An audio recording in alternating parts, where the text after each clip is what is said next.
नमस्कार. सायन इन्फोटेकमध्ये आपले स्वागत आहे. मित्रांनो, कास्ट सर्टिफिकेट हे वेगवेगळ्या कारणासाठी आपल्याला गरजेचे असते. जसे की कुठलीही रिक्रुटमेंट असेल तर रिक्रुटमेंटसाठी कास्ट सर्टिफिकेट लागते, किंवा एज्युकेशनल इन्स्टिट्यूशनमध्ये ॲडमिशन घेण्यासाठी किंवा वेगवेगळ्या सुविधाचा लाभ घेण्यासाठी कास्ट सर्टिफिकेट आपल्याकडे असणं गरजेचं आहे. तर सद्यस्थितीमध्ये ज्या काही स्टेट गव्हर्नमेंट किंवा सेंट्रल गव्हर्नमेंटच्या ज्या जागा निघतात यांच्यासाठी आपल्याला स्टेटचं कास्ट सर्टिफिकेट आणि सेंट्रलचं कास्ट सर्टिफिकेट हे वेगळं दोन असतात. जशी की आता पोस्टाच्या जागा निघालेल्या आहेत, तर यासाठी सेंट्रलचं कास्ट सर्टिफिकेट गरजेचं असतं. जसे की SC ST आणि OBC याच्यासाठी सेंट्रल कास्ट गरजेचं असतं. तर हे कास्ट सर्टिफिकेट कसं काढायचं आणि ऑनलाईन पद्धतीने सध्या आपण कसं तात्काळ याला काढता येईल हे आपण आजच्या व्हिडिओमध्ये बघणार आहोत. तर सेंट्रल असेल किंवा स्टेटचं कास्ट सर्टिफिकेट असेल, याची प्रोसिजर ही सारखीच आहे. ते आपण ऑनलाईन काढू शकतो. यासाठी आपल्याकडे सर्व डॉक्युमेंट्स, जे गरजेचे डॉक्युमेंट्स आहेत ते असणं गरजेचे आहे. तर ते आपण सेंट्रल आणि स्टेट दोन्ही कास्ट सर्टिफिकेट काढू शकतो. तर या संदर्भात डोमिसाईल सर्टिफिकेट कसं काढायचं याचा एक व्हिडिओ मी तयार केलेला आहे. तो सुद्धा डिस्क्रिप्शन बॉक्समध्ये टाकलेला आहे. जवळजवळ प्रोसिजर सारखीच आहे, परंतु सध्या विद्यार्थ्यांना 10वीच्या बेसवरती जे पोस्टाच्या जागा आहे किंवा वेगवेगळे रिक्रुटमेंट निघतात, तर तेव्हा हे कास्ट सर्टिफिकेट अत्यंत गरजेचं असतं. तर हे कसं काढायचं ते आपण बघूया. यासाठी आपले सरकार.mahaonline.gov.in या वेबसाईटवरती जायचं आहे. याची लिंक मी डिस्क्रिप्शन बॉक्समध्ये दिलेली आहे. तर या वेबसाईटवरती आल्यानंतर आपल्याला न्यू युजर रजिस्ट्रेशन करायचं आहे. ज्यांचं ऑलरेडी युजर आहे ते इथनं लॉग इन करू शकता, पण जे नवीन जे कोणी अप्लाय करत आहे त्यांनी न्यू युजरवरती क्लिक करायचं. न्यू युजरवरती क्लिक केल्यानंतर आपल्याला सिंपल एक रजिस्ट्रेशन करायचं आहे, जे जनरली आपण लॉग इन तयार करण्यासाठी करत असतो. तर या वेबसाईटवरती रजिस्ट्रेशन करण्याच्या दोन पद्धती आहे. एक म्हणजे ऑप्शन 1 आणि ऑप्शन 2. आता ऑप्शन 1 मध्ये जे सिंपल रजिस्ट्रेशन आहे, तुमचं नाव, मोबाईल नंबर टाकायचा, OTP मोबाईल रजिस्टर होईल, तुमचा फोटो अपलोड करायचा, रजिस्ट्रेशन फिनिश होईल. सेकंड ऑप्शन जे आहे, जे कोणी ऍप्लिकेशन करतायत त्याचा address, complete detail, photo ID proof, address proof हे अपलोड करायचं, OTP व्हेरिफिकेशन करायचं आणि रजिस्ट्रेशन करायचं. मग फरक काय यामध्ये? तर सेकंड 2 मध्ये जर तुम्ही रजिस्ट्रेशन केलं तर तुम्हाला कुठल्याही सर्टिफिकेटला ॲप्लिकेशन करताना तुम्हाला हे डॉक्युमेंट अपलोड करायची गरज पडत नाही, ते तिथे स्टोर राहतात. हा एक याचा बेनिफिट आहे. दुसरं, याच्यामध्ये तुम्हाला प्रत्येक वेळेस तुम्हाला ते अपलोड करावे लागेल. तर ऑप्शन 1 मध्ये तुम्हाला जायचं, किंवा तुम्हाला जे सुटेबल असेल ते तुम्ही सिलेक्ट करा. सिलेक्ट केल्यानंतर तर इथे डिस्ट्रिक्ट सिलेक्ट करा. डिस्ट्रिक्ट सिलेक्ट केल्यानंतर मोबाईल नंबर टाका, OTP, सेंड OTP वरती क्लिक करा, OTP टाका आणि इथे user name, unique user name टाकायचा आहे, जो की जर अवेलेबल असेल तर तुम्हाला खालचे ऑप्शन पासवर्ड टाकण्यासाठी एक ऑप्शन आहे, तिथे पासवर्ड क्रिएट करून तुम्ही तयार करू शकता. आता सेकंड ऑप्शन बद्दल मी तुम्हाला माहिती सांगतो की यामध्ये तुम्हाला काय करावं लागणार आहे की ॲप्लिकंट डिटेल जे आहे त्याची डिटेल टाकायची आहे. इथे तुम्ही मिस्टर, श्रीमती जे काय असेल ते सिलेक्ट करा. पूर्ण नाव टाकायचं आहे इंग्लिशमध्ये, इथे मराठीमध्ये. आता मराठीमध्ये टाकताना एकतर तुम्ही गुगल इनपुट वापरू शकता, किंवा मोबाईलवरती जर असेल तर तुम्ही इझिली तुम्ही टाईप करू शकता. सिस्टीमवरती तुम्हाला इथे ऑप्शनमध्ये दिलं आहे की Ctrl+Y प्रेस केल्यानंतर तुम्ही मराठीमध्ये टाईप करू शकता. तर ही डिटेल पूर्ण टाकायची आहे. फादर डिटेल आहे, त्यानंतर तुमची डेट ऑफ बर्थ आहे, एज कॅल्क्युलेट होईल, जेंडर सिलेक्ट करा आणि तुमचा व्यवसाय जो असेल तो सिलेक्ट करा. त्यानंतर इथे तुमचा डिटेल ॲड्रेस टाकायचा आहे. आता कंपल्सरी फील्डमध्ये ॲड्रेस इथे इंग्लिशमध्ये, मराठीमध्ये दोन्हीमध्ये टाकायचा. स्ट्रीट ॲड्रेस, नंतर तुमचा बेडिंग डिटेल हे इंग्लिश आणि मराठी दोन्हीमध्ये आपल्याला टाकायचं आहे, कारण सर्टिफिकेटवरती या डिटेल येत असतात. यामध्ये विलेज सिलेक्ट करायचं, पिनकोड टाकायचा, त्यानंतर आपला मोबाईल नंबर टाकायचा, इथे कॅप्चा सिलेक्ट करायचा, OTP सेंड करायचा, 1 टाइम पासवर्ड येईल तो टाकायचा. नंतर तुम्ही पॅन नंबर टाकू शकता, कंपल्सरी नाही पण इथे तुम्ही डिटेल टाकू शकता. युजर नेम टाकायचा, युनिक, इथे तुमचा ईमेल ॲड्रेस टाका, करेक्ट ईमेल ॲड्रेस, पासवर्ड तयार करा आणि हे केल्यानंतर खाली तुम्हाला इथे फोटो अपलोड करायचा आहे, जो ॲप्लिकेंट असणार आहे. आता यामध्ये फोटो जे आहे, फोटोची साईज जी आहे, रुंदी आणि विड्थ, हाईट विड्थ तिथे तुम्हाला दिले, त्यानुसारच फोटो तुम्हाला सिलेक्ट करायचा आहे. फोटो जर तुमच्याकडे क्रॉप्ड फोटो जर नसेल तर तुम्ही त्याला इथे क्रॉप सुद्धा करू शकता. इथे क्लिक केल्यानंतर तुम्हाला इथे क्रॉप सिग्नेचर आणि क्रॉप फोटो, आता यावरती फोटो क्रॉप करायचा असेल तर इथे तुम्हाला फोटो सिलेक्ट करायचा आणि फोटो सिलेक्ट करून जो काही फोटो असेल तुमचा तो सिलेक्ट करून प्रॉपर फोटो सिलेक्ट करा, अपलोड फाईल करा. अपलोड फाईल केल्यानंतर फोटो येईल आणि त्याला कशा पद्धतीने क्रॉप करायचं ते असं ऍडजस्ट करून तुम्ही याला क्रॉप इमेज वरती क्लिक करा आणि फोटो क्रॉप सक्सेसफुली म्हटल्यानंतर तो फोटो जो आहे तो इथनं डाउनलोड करून घ्यायचा आहे.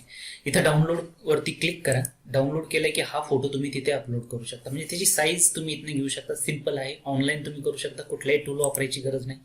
आणि सिमिलर सिग्नेचरचा पार्ट तुम्हाला करायचा आहे. तर या पद्धतीने इथे फोटो अपलोड केल्यानंतर प्रूफ, आयडेंटिटी प्रूफ तुम्हाला सिलेक्ट करायचं की तुमच्याकडे कुठला आहे. पॅन कार्ड असेल, चूज फाईल चूज करायची, सिलेक्ट करायची आणि अपलोड करायची. त्यानंतर ऍड्रेस ऑफ प्रूफ मध्ये तुम्ही रेशन कार्ड असेल, पासपोर्ट असेल, आधार असेल, तर जे काही ऑप्शन सिलेक्ट करताल त्याला चूज फाईल करायची आणि अपलोड करायची. आणि याला आय ऍक्सेप्ट वरती क्लिक करून रजिस्टर करायचं. रजिस्टर केल्यानंतर तुमचा युजर आयडी पासवर्ड तयार होतो. तुमच्या मोबाईलवरती पण तो येतो आणि तुम्हाला नंतर होम पेजला जाऊन लॉग इन करायचं आहे. युजर आयडी तयार झाल्यानंतर आता तुम्हाला होम पेजला आल्यानंतर इथे तुम्हाला तुमचा तो युजर आयडी नेम टाकायचा आहे जो तुम्ही तयार केला. पासवर्ड जो तुम्ही टाकलेला आहे तो इथे टाकायचा आणि इथे तुम्ही कॅप्चा एंटर करणार आहात. कॅप्चा जसा दिलेला आहे तसाच इथे टाकायचा आहे. त्यानंतर तुम्ही इथे खाली डिस्ट्रिक्ट तुम्ही जो सिलेक्ट केलेला आहे तो डिस्ट्रिक्ट सिलेक्ट करणार आहात, तुम्ही ज्या डिस्ट्रिक्टमध्ये येणार आहात आणि इथे लॉग इन वरती क्लिक करणार आहात. लॉग इन केल्यानंतर तुम्हाला इथे तुमचा डॅशबोर्ड दिसेल. जर तुम्ही इतर काही ऍप्लिकेशन केल्यानंतर तुमचा ऍप्लिकेशन आयडी आणि बाकीच्या गोष्टी इथे दिसतात. आता आपण ऍप्लिकेशन आपल्याला कास्ट सर्टिफिकेटसाठी करायचं आहे. तर ही वेबसाईट तुम्हाला जर मराठीमध्ये हवी असेल तर तुम्ही मराठी ऑप्शन पण सिलेक्ट करू शकता. इथे मराठीवरती क्लिक केल्यानंतर हे ऑप्शन तुम्हाला सर्व काही मराठीमध्ये दिसेल. आता इथे खाली या. इकडे खाली आल्यानंतर इथे महसूल विभाग नावाचं एक ऑप्शन असेल, इथे क्लिक करा आणि इथे आल्यानंतर तुम्हाला महसूल सेवा हे ऑप्शन सिलेक्ट करा. महसूल सेवा सिलेक्ट केल्यानंतर तुम्हाला खाली एवढे ऑप्शन दिसतील. म्हणजे यामध्ये तुम्ही हे सर्व एवढे सर्टिफिकेट काढू शकता. यामध्ये आता तुम्ही याची सर्वांची प्रोसिजर ही जशी कास्ट सर्टिफिकेट काढताय सारखीच आहे. तुम्ही याचाच वापर करून बाकीचे सर्टिफिकेट काढू शकता. आता इथे जातीचे प्रमाणपत्र सिलेक्ट करा आणि पुढे जा. त्यानंतर पुढच्या स्क्रीनवरती परत तुम्हाला काही सर्टिफिकेट्स दिसतील. इथे परत जात प्रमाणपत्र सिलेक्ट करा आणि इथे आल्यानंतर आपल्याला इथे जे काही आवश्यक डॉक्युमेंट्स आहे त्याची लिस्ट इथे दिसते. मित्रांनो, तुमचं कास्ट सर्टिफिकेट ऑनलाईन कमी वेळेत निघू शकतं. फक्त तुम्ही जे काही डॉक्युमेंट्स इथे अपलोड करताय ते ॲक्युरेट असायला पाहिजे, प्रॉपर डॉक्युमेंट्स असायला पाहिजे. तर तुम्हाला ऑनलाईन सर्टिफिकेट मिळायला कुठल्याही प्रकारची अडचण येणार नाही. त्यामुळे ही जी लिस्ट आहे ही प्रॉपर तुम्ही बघायची आहे. यामध्ये प्रूफ ऑफ आयडेंटिटीमध्ये जवळजवळ 7 डॉक्युमेंट दिलेले आहेत, त्यापैकी एक तुम्हाला द्यायचं आहे. त्यानंतर प्रूफ ऑफ ॲड्रेसमध्ये तुम्हाला इथे 10 डॉक्युमेंट्स दिलेले आहेत, 10 पैकी एक तुम्हाला द्यायचं आहे. त्यानंतर इतर जे डॉक्युमेंट्स आहे इतरमध्ये किमान एक द्यायचं आहे. तुम्ही इथे जास्तीत जास्त देऊ शकता प्रूफ म्हणून. इथे तुम्ही जे काही डॉक्युमेंटची लिस्ट दिलेली आहे, जवळजवळ 65 डॉक्युमेंटची लिस्ट दिलेली आहे. तर हे तुम्ही इथे बघू शकता. हे तुम्ही या वेबसाईटवरनं वाचून तुमच्याकडे जे काय आहे ते शॉर्ट लिस्ट करून त्याला स्कॅन करून तुम्हाला हे नंतर अपलोड करायचे आहे. आता इथे हे सर्व बघितल्यानंतर तुम्हाला इथे पुढे जावरती क्लिक करायचं आहे. तर मित्रांनो, इथून आता तुमचं पुढचं ऍप्लिकेशन हे स्टार्ट होतं. यामध्ये तुम्हाला अर्ज, दस्तावेज अपलोड करा, शुल्क भरा, या गोष्टी इथे आहेत. तर यामध्ये जात प्रमाणपत्र तुम्हाला कुठलं घ्यायचं आहे. तर यामध्ये कास्ट मायग्रेंट सर्टिफिकेट आहे, SC ST सर्टिफिकेट आहे, OBC सर्टिफिकेट आहे, SBC VJNT बुद्धिजम, हे सर्व सर्टिफिकेट आहे. हे स्टेटशी निगडीत आहे. खाली तुम्हाला सेंट्रल गव्हर्नमेंटचे सर्टिफिकेट दिसतात. यामध्ये central government SC ST OBC यापैकी तुम्हाला जे काढायचं असेल तुम्ही ते इथनं काढू शकता. तुम्ही ऑप्शन सिलेक्ट करा. सिलेक्ट केल्यानंतर तुमचा जो फॉर्म आहे तो फॉर्म इथे तुम्हाला डिस्प्ले होईल. मित्रांनो, एक गोष्ट यामध्ये लक्षात घ्यायची आहे की ज्यांचं वय 18 आणि 18 पेक्षा जास्त आहे असे लोकच इथे या वेबसाईटला लॉग इन करू शकतात. परंतु आता जे काही आहे 18 पेक्षा कमी ज्यांचं वय आहे, ज्यांना आपण मायनर आपण संबोधित करतो, तर असे आपल्या वडिलाचं लॉग इन किंवा घरापैकी कुणाचं तरी लॉग इन करून त्यांच्या थ्रू हे ऍप्लिकेशन करू शकता. जसं वडील ऍप्लिकेशन करू शकेल किंवा आई ऍप्लिकेशन करू शकेल. तर या पद्धतीने तुम्ही तुमचं सर्टिफिकेट काढू शकता. तर आता बघूया की पर्सनल डिटेलमध्ये आता हे जे ऍप्लिकेशन भरायचं यामध्ये कुठली कुठली माहिती भरायची आहे. तर यामध्ये अर्जदाराचा तपशील म्हणजे ऍप्लिकंट डिटेल आपल्याला इथं बघायची आहे. तर यामध्ये मी याला इथे इंग्लिशमध्ये करतो, इंग्लिशमध्ये वाचायलाही सोपं जाईल. तर इथे तुम्ही सॉल्युशन सिलेक्ट करायचं आहे, मिस्टर मिस जे काय आहे. आता ज्यांना जो कोणी ऍप्लिकंट आहे त्याचं ही डिटेल इथं भरायची आहे. इथं फुल नेम टाकायचं, इथं मराठीमध्ये येईल. त्यानंतर इथं वडिलाचं नाव, फादर नेम टाकायचं, ते सुद्धा इथं पूर्ण नाव टाकायचं आहे, ते सुद्धा इथे मराठीमध्ये येईल. बघा तुम्ही इथे टाईप केल्यानंतर ऑटोमॅटिकली पुढच्या टॅबमध्ये हे मराठीमध्ये नाव येतं. तुम्ही त्याला करेक्शन पण करू शकता. आता यामध्ये वडील जर मुलासाठी अप्लाय करत असेल तर वडिलाची डिटेल इथे येणार आहे. जे ऍप्लिकंट आहे ते, त्यांची डेट ऑफ बर्थ, इथे एज कॅल्क्युलेट होऊन येईल, इथे मोबाईल नंबर येईल, इथे जेंडर तुम्हाला सिलेक्ट करायचा आहे, तुमचा ईमेल आयडी इथे येईल. त्यानंतर तुमचा ऑक्युपेशन जे आहे, तुमचा व्यवसाय काय आहे ते तुम्ही इथनं सिलेक्ट करू शकता. त्यानंतर इथे आधार नंबर टाकायचा आहे आणि तुमची नॅशनॅलिटी इथे भारतीय म्हणून ऑटोमॅटिकली आलेली आहे. त्यानंतर ऍड्रेस, जसं मी सांगितलं सुरुवातीलाच की ऍड्रेस इथं पूर्ण डिटेल ऍड्रेस तुम्हाला टाकायचा आहे. तुम्ही जिथे राहता त्याचा ऍड्रेस डिटेल इथे टाकायचं आहे. डिस्ट्रिक्ट सिलेक्ट करा. डिस्ट्रिक्ट सिलेक्ट केल्यानंतर तुम्हाला तालुका सिलेक्ट करता येईल. त्यानंतर तुमचं गाव सिलेक्ट करता येईल आणि या पद्धतीने सिलेक्ट केल्यानंतर तुम्ही इथे डिटेल पिनकोड टाकायचा आहे. त्यानंतर खाली जे आहे की relation of beneficiary with applicant, म्हणजे तुम्ही स्वतःसाठी जर काढत असाल, ऍप्लिकेबल असाल तर इथे सेल्फ तुम्हाला सिलेक्ट करायचं आहे. तुम्ही जर तुमच्या मुलासाठी, मुलीसाठी किंवा बहिणीसाठी, भावासाठी काढत असाल तर तुम्हाला तुमचं रिलेशन त्यांच्यासोबत काय आहे, म्हणजे वरती जे ऍप्लिकंट डिटेल टाकली आपण त्यांचं रिलेशन, ज्याला सर्टिफिकेट काढायचं त्याचं काय आहे. जसं की आता फादर, मुलासाठी काढत असाल तर फादर टाका, तुम्ही भावासाठी काढत असाल तर ब्रदर टाका. तर इथे मी फादर सिलेक्ट करतो. त्यानंतर बेनिफिशियरी डिटेल, म्हणजे ज्याचं सर्टिफिकेट काढताय ती डिटेल इथे टाकायची आहे. सिमिलरली तुम्ही इथे सिलेक्ट करा, कारण मायनर असेल तर कुमार सिलेक्ट करा, मुलीचं काढत असेल तर कुमारी सिलेक्ट करा. तर या पद्धतीने तुम्ही इथे फुल नेम, नंतर इथं मराठीमध्ये ऑटोमॅटिक येऊन जाईल. मोबाईल नंबर जर वेगळा असेल तर तो टाका, जेंडर सिलेक्ट करा, ईमेल आयडी टाका, आधार नंबर टाका आणि परमनंट ऍड्रेस जर सारखा असेल तर तुम्ही यस करा, तो वरचा ऍड्रेस इथे खाली येऊन जाईल.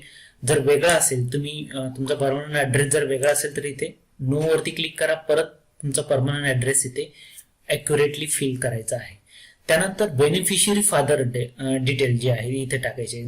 जर भावासाठी जर काढत असेल तर फादर डिटेल इथे तुम्हाला इथे टाकावं लागणार आहे. ही डिटेल इथे भरायची आहे. त्यानंतर फादर ऍड्रेस इथे टाकायचा आहे. जर सारखाच असेल तर वरचा ऍड्रेस तुम्ही इथे खाली जशाच तसा इथे टाकायचा आहे. त्यानंतर बेनिफिशियरी कास्ट डिटेल काय आहे. आता कास्ट इथे प्रॉपर सिलेक्ट करायची आहे.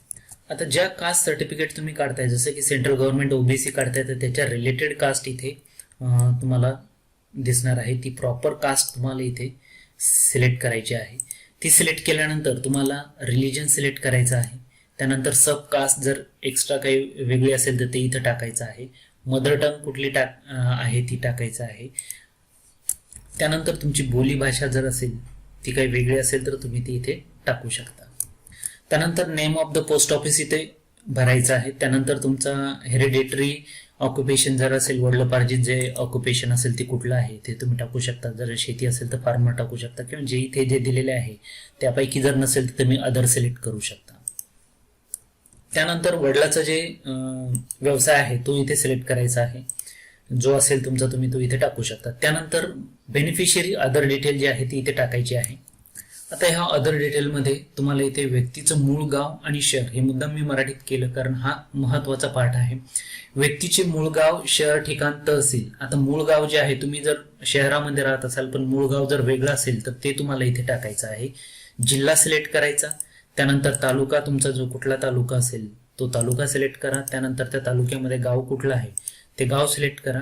आणि जर ती व्यक्ती आपल्या मूळ गावाव्यतिरिक्त अन्य गावी राहत असेल तर त्या गावाचे नाव. आता जसं की औरंगाबाद जिल्हा आहे आणि मूळ गाव तुमचं कुठेतरी खेडेगावात असणार आहे आणि तुम्ही औरंगाबादला राहता तर तुम्ही इथे औरंगाबाद टाकायचं आहे. त्यानंतर त्याची डिटेल जी आहे, जिल्हा, तालुका, गाव सिलेक्ट करायचं आणि मूळ गाव सोडल्याचे वर्ष, तुम्ही केव्हापासून गाव सोडलेलं आहे ते इयर सिलेक्ट करायचं. त्यानंतर त्याचं कारण इथे लिहायचं आहे की जसं की गाव सोडण्याचं कारण जसं शिक्षण आहे, नोकरी आहे, नोकरीनिमित्त बाहेर आहे, सध्याच्या गाव शहराची राहण्याचे कारणे हे सुद्धा इथे सेम इथे टाकायचं आहे. त्यानंतर जन्म ठिकाण, तुमचं जन्म ठिकाण जे ऍप्लिकंट बेनिफिशियरी म्हणजे ज्याचं सर्टिफिकेट काढतोय त्यांचं जन्म ठिकाण कुठलं आहे. त्यानंतर प्राथमिक शिक्षण घेतलेल्या शाळेचं नाव, जिथं तुमचं प्रायमरी एज्युकेशन झाले त्या शाळेचं नाव, गाव, शहर, तहसील सहित इथे टाकायचं आहे आणि माध्यमिक शाळेची डिटेल इथे टाकायची आहे. जर तुमचं माध्यमिक शाळेमध्ये शिक्षण तिथपर्यंत झालेलं असेल तर ही सर्व डिटेल इथं भरायची. त्यानंतर आहे की आपल्याला जे डॉक्युमेंट्स जोडायचे आहे तिथे ते कुठले कुठले जोडायचे आणि एव्हिडन्स आणि सपोर्ट प्रूफ आपल्याला इथे काय टाकायचं आहे. तर डॉक्युमेंट्समध्ये तुम्ही एव्हिडन्स जे असतील त्याला येस करायचं आहे आणि त्याचं डिस्क्रिप्शन इथे टाकायचं आहे, थोडक्यामध्ये जे काही जोडणार आहात त्याचं. फॉर एक्झाम्पल इथे extract of primary admission register of the applicant, तुमचं जे उतारा जो असतो शाळेचा तो जर असेल तर त्याला येस करा. त्याचं तुम्ही डिस्क्रिप्शनमध्ये टाकू शकता की ह्या वर्षीचं तो काढलेला आहे किंवा काढलेला आहे, किंवा त्याची डेट किंवा त्याचा रजिस्ट्रेशन नंबर असेल तर तो तुम्ही इथे टाकू शकता. Primary school living certificate of applicant और हिज फादर, वडिलाचं किंवा स्वतःचं असेल तर ते तुम्ही इथे टाकू शकता. तर जेव्हा तुम्ही येस करता त्याचं डिस्क्रिप्शन इथे टाकायचं आहे. शक्यतो जेवढे तुमच्याकडे डॉक्युमेंट्स असतील ते सर्व इथे येस करून इथे त्याचं डिस्क्रिप्शन टाका, ते जोडा, म्हणजे जेणेकरून तुमच्या कुठल्याही डॉक्युमेंट्स आपल्या कास्ट सर्टिफिकेटसाठी अडचण येणार नाही. यामध्ये खाली रेव्हेन्यू रेकॉर्ड जर असेल विलेज पंचायतचं, महसूल विभागाचं, तर ते तुम्ही टाकू शकता. त्यानंतर इतर काही डॉक्युमेंट्स असतील ते त्याला येस करा आणि त्याची डिटेल इथे टाका. इतर डॉक्युमेंटमध्ये जसं तुमचं वडिलाचं कास्ट सर्टिफिकेट असेल किंवा आईचं असेल किंवा भावाचं असेल तर त्याची लिस्ट इथे टाका आणि ते नंतर तुम्हाला अपलोड करायचे आहे. त्यानंतर ॲडिशनल डिटेलमध्ये नेम ऑफ 5 विलेज, इथं आपल्याला 5 गावांची नावं टाकायची की जिथे तुमचे रिलेटिव्स असतात त्या गावांची नावं इथे टाकायची आहे. तुमचं गॉड नेम्स जे आहे ज्याला तुम्ही कुलदैवत म्हणतात ते इथे टाकायचं ॲज पर कास्ट. आणि त्यानंतर खाली जे आहे की तुम्ही जर रिलिजन काही चेंज असेल आपल्या पालकांचं किंवा दुसऱ्यांचं तर ते तुम्ही इथे टाकू शकता. त्याच्यानुसार इथं ती माहिती टाकायची आहे. फादर, ग्रँडफादर, ओरिजिनल विलेज आणि तहसील त्याची डिटेल इथे टाकायची आहे. त्यानंतर खाली जे आहे की evidence of the applicant original village, तुमच्या ॲप्लिकंटचं ओरिजिनल विलेजचं त्याचं काही तुमच्याकडे प्रूफ असेल तर तो तुम्हाला टाकायचा आहे. त्यानंतर इथे की फादर आणि इतर रिलेटिव्हनी जर तुमचं कास्ट सर्टिफिकेट काढलेलं असेल तर तिथे यस करायचं आहे, त्याची डिटेल तुम्हाला द्यायची आहे. आणि ह्या सर्टिफिकेट थ्रू गव्हर्नमेंट फॅसिलिटी किंवा कुठला लाभ घेतला असेल तर त्याचा तुम्हाला इथे यस करायचा आहे. यस केल्यानंतर तो कुणी घेतला आणि केव्हा घेतला त्याची डिटेल इथे टाकायची आहे. ही मित्रांनो ही सर्व डिटेल तुम्हाला इत्तमभूत भरा, म्हणजे जेणेकरून पुढे आपल्याला अडचण येणार नाही. त्यानंतर अदर डिटेलमध्ये तुम्ही कशासाठी सर्टिफिकेट काढताय ते इथे टाकू शकता, जसं नोकरीसाठी, एज्युकेशनसाठी. मित्रांनो इथे ॲफिडेव्हिटचे 2 फॉर्मॅट आहे, याला तुम्हाला यस करायचं आहे. आणि या फॉर्म नंबर 2 आणि फॉर्म नंबर 3 वरती क्लिक करायचं आणि यावरती आपली डिटेल पूर्ण भरायची. यामध्ये जसं की ॲप्लिकंट असेल, आहे पूर्ण नाव असेल, डॉटर ऑफ वडील म्हणजे जो कोणी ॲप्लिकेशन करते त्याच्या वडिलाचं नाव, एज किती आहेत, आपलं ऑक्युपेशन काय आहे, नंतर विलेज काय आहे, डिस्ट्रिक्ट, स्टेट आणि आपली कुठली कास्ट आहे, त्यानंतर रिलिजन कुठलं आहे जसं की हिंदू, बुद्धिझम. आणि खाली ही जी आपण ॲप्लिकेशनमध्ये माहिती भरली तीच इथं माहिती टाकायची आहे की original place of residence, village, tehsil, district आणि स्टेट ही पूर्ण माहिती भरून सिग्नेचर करून हे ॲफिडेव्हिट क्लिअर इमेजमध्ये स्कॅन करून आपल्याला जोडायचं आहे. Similarly application number form number 3 सुद्धा याच पद्धतीचा आहे. यामध्ये डिक्लेरेशन आहे, तुमचं नाव, एज आहे आणि ही सर्व इन्फॉर्मेशन मी करेक्ट भरलेली आहे, जोडावं लागणार आहे. त्यानंतर इथे खाली आल्यानंतर याला सेव्ह करा आणि इथे आपल्याला मेसेज येईल की या स्टेप नंतर कुठल्याही प्रकारची इन्फॉर्मेशनमध्ये आपल्याला चेंज करता येणार नाही. ही चेंज परत एकदा चेक करून नंतर दुरुस्त करून त्याला तुम्ही नेक्स्ट स्टेपमध्ये जायचं, याला ओके करा. त्यानंतर जेव्हा आपण ॲप्लिकेशन सेव्ह करू तर सेव्ह केल्यानंतर आपल्याला एक ॲप्लिकेशन ID मिळेल. तो ID आपल्याला नोट डाऊन करून ठेवायचा आहे, लिहून ठेवायचा आहे, कारण याचा रेफरन्स आपल्याला पुढे लागणार आहे. आणि या स्टेप नंतर आपल्याला डॉक्युमेंट्स अपलोड करायचे, जे काही डॉक्युमेंट्स आपल्याला द्यायचे ते आपल्याला इथे अपलोड करायचे आहे. मी सुरुवातीला सांगितल्याप्रमाणे फोटो इथे सिलेक्ट करायचा आहे. चूज फाईलवरती जायचं, फोटो सिलेक्ट करा, ओपन करा, तो फोटो अटॅच होऊन जाईल. म्हणजे त्या पिक्सेलमध्ये जर करेक्टली असेल तर तो प्रॉपर अटॅच होईल, अन्यथा तुम्ही इथनं क्रॉप करू शकता. त्यानंतर प्रूफ ऑफ आयडेंटिटीमध्ये आता हे डॉक्युमेंट तुम्हाला सगळे क्लिअर स्कॅन करायचे आहे. स्कॅन करताना डॉक्युमेंटची साईज जी आहे ती 75 KB ते 500 KBच्या आत असली पाहिजे आणि JPG किंवा PDF फॉर्मॅटमध्ये असायला पाहिजे. तर ह्या क्लिअर इमेज तुम्हाला इथे सिलेक्ट करायचे आहे. यामध्ये आता प्रूफ ऑफ आयडेंटिटीमध्ये तुम्ही जे काही सिलेक्ट करताल, जसं की पॅन कार्ड जर तुम्ही सिलेक्ट करत असाल तर अपलोड फाईल इथे ऑप्शन सिलेक्ट करायचं, चूज फाईलवरती जायचं, फाईल सिलेक्ट करायची आणि अपलोड करायची. आता जर फाईल तुमची जर डिफाईन साईजमध्ये जर नसेल, याच्यापेक्षा कमी असेल किंवा त्याच्यापेक्षा 500 पेक्षा जास्त असेल तर तो फाईल ॲक्सेप्ट करणार नाही. तुम्हाला ती फाईल त्या साईजमध्ये आणावी लागेल. तर मागे इथे या ऑप्शनवरती क्लिक केल्यानंतर तुम्ही सर्व फाईल ॲट अ टाइम तुम्ही इथे क्रॉप करून आणि त्या साईजमध्ये घेऊ शकता. तर ह्या सगळ्या फाईल आपल्याला इथे अटॅच करायच्या आहे. जसे की आता ॲड्रेस प्रूफमध्ये यापैकी तुमच्याकडे जे असेल ते इथे सिलेक्ट करायचं. जसं आधार कार्ड असेल तर अपलोड फाईल, आधारची फाईल सिलेक्ट करायची. त्यानंतर अदर डॉक्युमेंट्समध्ये, आता अदर डॉक्युमेंट्समध्ये तुमच्याकडे जे काही जास्तीत जास्त डॉक्युमेंट असतील ते इथे सिलेक्ट करायचे आहे. हे डॉक्युमेंट्स पूर्ण अपलोड केल्यानंतर तुम्हाला इथे खाली सेल्फ डिक्लेरेशन द्यायचं आहे. या सेल्फ डिक्लेरेशनमध्ये तुमचा फोटो इथे लावायचा, तुमचं पूर्ण नाव लिहायचं, पूर्ण डिटेल इथे भरायची, सही करायची आणि हा सुद्धा क्लिअर फॉर्मॅटमध्ये स्कॅन करून आपल्याला अपलोड करायचा आहे. आता यामध्ये मराठी आणि इंग्लिश या 2 फॉर्मॅटमध्ये दिले, तुम्ही दोन्हीपैकी कुठलं तरी एक घेऊ शकता आणि ते अपलोड करू शकता. मित्रांनो, तुमचे इतर जे काही डॉक्युमेंट्स असतील तुम्ही ह्या अदर 1 मध्ये आणि 2 मध्ये अटॅच करून पाठवू शकता. बाकी यामध्ये जेवढे जास्तीत जास्त डॉक्युमेंट्स तुम्हाला देता येईल ते तुम्ही इथे अटॅच करायचे आहे आणि अपलोड डॉक्युमेंटवरती क्लिक करायचं आहे. डॉक्युमेंट अपलोड केल्यानंतर your document is saved successfully, kindly make payment to get services यावरती क्लिक करा, ओके करा. आणि ओके केल्यानंतर आपली डिटेल इथे येते. ॲप्लिकेशन आय डी येतो, ॲप्लिकंटचं नाव येतं, गव्हर्नमेंट फीज जे आहे 10 रुपये, सर्व्हिस चार्जेस जे आहे 40 रुपये आणि इथे इतर जे टॅक्स पकडून असे 57 रुपये 20 पैसे एवढी फीस आपल्याला पे करायची आहे. ॲप्लिकेशन डेट आहे, याला कन्फर्म करा आणि कन्फर्म केल्यानंतर तुम्ही पेमेंट गेटवेवरती जाताल आणि पेमेंट गेटवेवरनं तुम्ही पेमेंट करू शकता. जसं वॉलेटवरनं पेमेंट करू शकता. इथे ट्रान्झॅक्शन अमाऊंट 1% लागेल. नेट बँकिंगने जर तुम्ही पेमेंट करत असाल तर नेट बँकिंगने थ्रू तुम्ही तुमचं नेट बँकिंग असेल तर पेमेंट इथे करू शकता. आता इथे डेबिट कार्ड, क्रेडिट कार्डचा वापर करून तुम्ही इथे पेमेंट करू शकता. नंतर UPIचा वापर करून सुद्धा पेमेंट तुम्ही इथे करू शकता. तुम्ही सर्व प्रोसेस केल्यानंतर तुम्ही जेव्हा होमवरती येताल तर तुम्हाला इथे तुमच्या डॅशबोर्डमध्ये दिसेल की तुम्ही कुठल्या कुठल्या सर्टिफिकेशनला ॲप्लिकेशन केलेलं आहे. इथे काय सर्टिफिकेट आपण अप्लाय केलेले आहे. करंट स्टेटस जे आहे नॉट कम्प्लिटेड, म्हणजे मी इथे पेमेंट नाही केलेलं त्यामुळे इथे नॉट कम्प्लिटेड दिसेल. जी स्टेज तुमची इनकम्प्लीट असेल तिथे तुम्ही परत कम्प्लीट आहे इथे मेक पेमेंटवरती क्लिक करून पुढे जाऊ शकता. इथे तुम्ही पेमेंट रिसिप्ट बघू शकता. आता इथे मॅक्झिमम डेज ऑफ इश्यू जे सर्टिफिकेट इश्यू करण्यासाठी तुम्हाला मॅक्सिमम 45 डेज आहे. तर याच्या आत तुम्हाला हे मिळून जाईल आणि त्यानंतर तुम्ही इथे जर काही तुमचे प्रॉब्लेम आला असेल डॉक्युमेंट्समध्ये किंवा इतर गोष्टीमध्ये तर इथे तुम्हाला ते स्पेसिफाय होईल. त्यानंतर तुम्ही परत अपीलवरती क्लिक करून तुम्ही अपील करू शकता. इथे रिजेक्शन जर झालं तर रिजेक्शनचं रिझन वगैरे तुम्हाला इथे दिसेल. हे सक्सेसफुली झाल्यानंतर तुम्ही सर्टिफिकेट इथनं डाउनलोड करू शकता.